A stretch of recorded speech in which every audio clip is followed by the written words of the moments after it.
నేను కొన్ని సంవత్సరాల నుంచి ప్రార్థిస్తూ ఉన్నాను.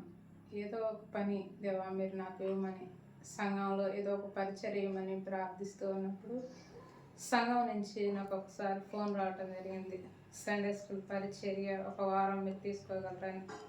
నాకు ఆ దినాన్ని చాలా సంతోషం వేసి వెంటనే ఒప్పుకోవటం జరిగింది.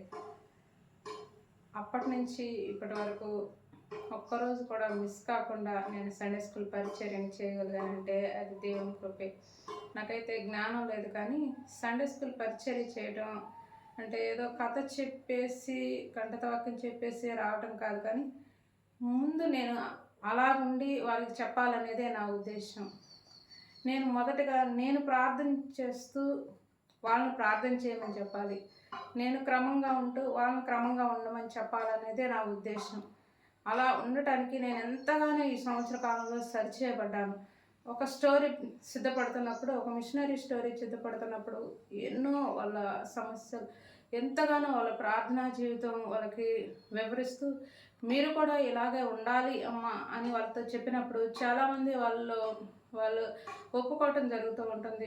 వాళ్ళు హ్యాండ్స్ రైజ్ చేసి నేను కూడా మిషనరీ అవుతాను మేడం, నేను కూడా ఆంటీ, నేను కూడా ఇలా ప్రార్థిస్తాను, నేను కూడా మీరు ఆ స్టోరీ చెప్పు నుంచి నేను దేవుని సన్నిధిలో మొరపెట్టడం జరుగుతుందని పిల్లలు నా దగ్గర చెప్పినప్పుడు నేను చాలా సంతోషించాను. ఆ తర్వాత ఇంకా మళ్ళా దేవుని సన్నిధిలో కూర్చొని దేవా, సంఘంలో చాలామంది ఇతరితర పరిచర్యల్లో వాడబడుతూ ఉన్నారు, నేను కూడా ఏదో ఒక పరిచర్య చేయాలని, ఇంకా నేను పరిచర్యలో ఎదగాలి, అక్కడికే ఆగిపోకూడదని మళ్ళా దేవుని సన్నిధిలో కూర్చున్నప్పుడు దేవాన్ని మీరు నాకు సహాయం చేయండి, నేను వాడబడాలి అని సంఘంతో స్త్రీల కూడికల్లో ఉపవాస ప్రార్థన వీటిల్లో వాడబడాలి, ఇతరులకి నా మెసేజ్ ఇవ్వాలి, నేను కొంతమందిని నీ వద్దకు నడిపించాలి అన్నప్పుడు దేవుని సన్నిధిలో ప్రార్థిస్తూ ఉన్నప్పుడు నాకు ఈ ఆలోచన జరిగింది.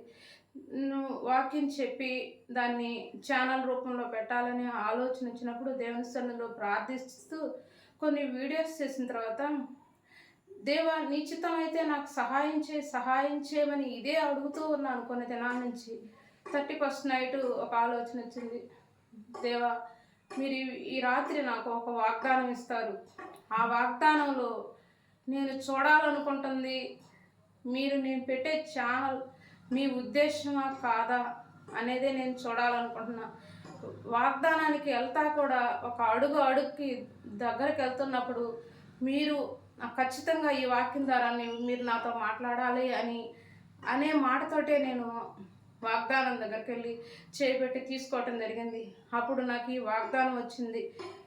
యోహాను రాసిన 15వ అధ్యాయం 16వ వచనంలో ఈ రీతిగా రాయబడింది, నేను మిమ్మల్ని ఏర్పరచుకొని నియమించితిని అని. మొదటి నుంచి చదువుకున్నట్టయితే 16వ వచనం నుంచి, మీరు నన్ను ఏర్పరచుకొనలేదు, మీరు నా పేరిట తండ్రిని ఏమి అడిగిదరో అది ఆయన మీకు అనుగ్రహించినట్లు మీరు వెళ్ళి ఫలించుటకును మీ ఫలము నిలిచి ఉండుటకును నేను మిమ్మల్ని ఏర్పరచుకొని నియమించితని అనే వాగ్దానం నేను చూడటం జరిగింది. ఆ వాగ్దానం తీసుకొచ్చి దేవుని చెంత ఎంతగానో స్తుతించడం జరిగింది.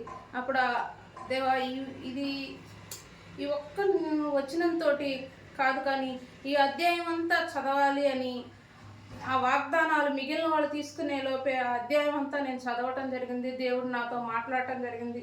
ఇది నిజంగా దేవుని యొక్క ఉద్దేశమే అని నేను ఆ రోజు నమ్మటం జరిగింది. ఈ రీతిగా నేను ఈ వాక్యాన్ని సిద్ధపడి మీ ముందుకు తీసుకురావడం జరుగుతూ ఉంది. ప్రతిసారి దేవుని వాక్యం సిద్ధపడేటప్పుడల్లా ఈ వచనం అయితే నాకు చాలా భయంగా హెచ్చరికగా ఉంటుంది.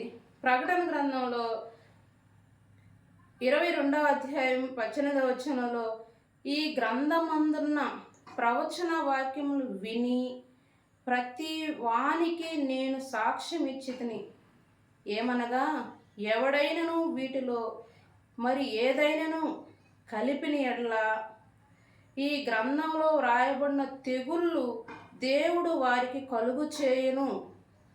తెగుళ్ళు వస్తాయంట కలిపితే. చెప్పేటప్పుడు ఎక్కడైనా వేరే లేని విషయాల్ని కలిపితే, ఎవడైనను ఈ ప్రవచన గ్రంథమందున్న వాక్యముల్లో ఏదైనను తీసివేసిన యెడల దేవుడు ఈ గ్రంథములో వ్రాయబడిన జీవ వృక్షములో పరిశుద్ధ పట్టణముల్లోను వారికి పాలు లేకుండా చేయును అనే వాక్యాన్ని నేను సిద్ధపడుతున్న ప్రతిసారి నాకు ఒక హెచ్చరికగా ఉంటుంది. ఉన్నది ఉన్నట్టుగానే మీ వద్దకు తీసుకురావాలి. ఈ తెగుళ్ళు కానీ, ఈ పరిశుద్ధ పట్టణంలోకి ప్రవేశం కానీ ఇవి నా మీదకు రాకుండా ఉండాలి అనేది నా సిద్ధపాటులో మీకు తెలియచేస్తున్నాను. ఎంతగానో సిద్ధపడితే కానీ కొంచెం మెసేజ్ని నేను మీ దగ్గరకు తీసుకురాగలుగుతున్నాను. అందరికీ వందనాలండి. మీ సలహాలు ఏమైనా ఉంటే నేను ఇప్పుడిప్పుడే వాక్యాన్ని చేత పట్టుకొని మీకు అందించగలుగుతున్నాను. మీ సలహాలుంటే నాకు మెసేజ్ రూపంలో తెలియచేయండి.